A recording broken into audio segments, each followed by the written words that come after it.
വീഡിയോയിൽ കൂടി കുടുംബശ്രീ എന്താണെന്ന് നോക്കാം. 1998 കുടുംബശ്രീ സംസ്ഥാന ദാരിദ്ര്യ നിർമ്മാർജ്ജന മിഷനെ തദ്ദേശ സ്വയംഭരണ വകുപ്പ് രൂപം നൽകിയത്.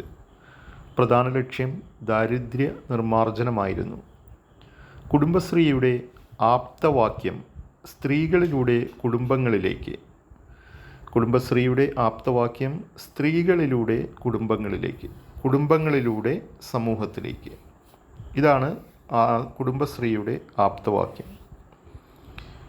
ഓരോ പ്രദേശത്തെയും കുടുംബങ്ങളിൽ നിന്ന് 18 വയസ്സ് പൂർത്തിയായ ഓരോ സ്ത്രീയെ വീതം ഉൾപ്പെടുത്തി പ്രവർത്തിക്കുന്ന 10 മുതൽ 20 വരെ അംഗങ്ങളുള്ള അയൽക്കൂട്ടങ്ങളാണ് കുടുംബശ്രീ സംവിധാനത്തിൻ്റെ അടിസ്ഥാന ഘടകം.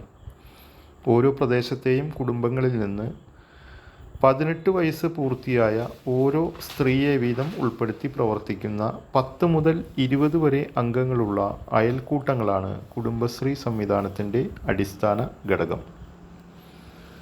വാർഡ് തലത്തിലെ ഏരിയ ഡെവലപ്മെൻറ്റ് സൊസൈറ്റികൾ, അതിൻ്റെ ഷോർട്ട് ഫോമാണ് ADS, ഏരിയ ഡെവലപ്മെൻറ്റ് സൊസൈറ്റികൾ ADS. നഗരസഭ അഥവാ പഞ്ചായത്ത് തലത്തിലെ കമ്മ്യൂണിറ്റി ഡെവലപ്മെൻറ്റ് സൊസൈറ്റികൾ, അതിൻ്റെ short form CDS, community development സൊസൈറ്റികൾ CDS എന്നിവയാണ് കുടുംബശ്രീയുടെ മറ്റ് 2 തലങ്ങൾ, ADS ആൻഡ് CDS. കുടുംബശ്രീയുടെ വെബ് പോർട്ടൽ അറിയപ്പെടുന്ന പേരാണ് ശ്രീ ശക്തി. കുടുംബശ്രീയുടെ വെബ് പോർട്ടലിൻ്റെ പേര് ശ്രീ ശക്തി.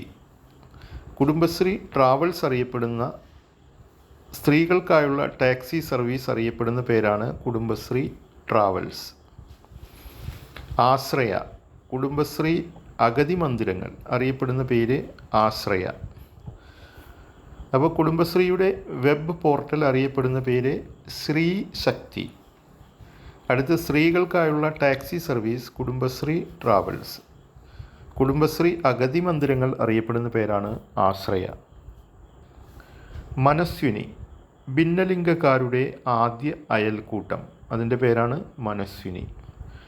അടുത്തത് യുവശ്രീ, യുവജനങ്ങളുടെ സ്വയം തൊഴിൽ പ്രോത്സാഹിപ്പിക്കുന്ന കുടുംബശ്രീ പദ്ധതി അറിയപ്പെടുന്ന പേരാണ് യുവശ്രീ.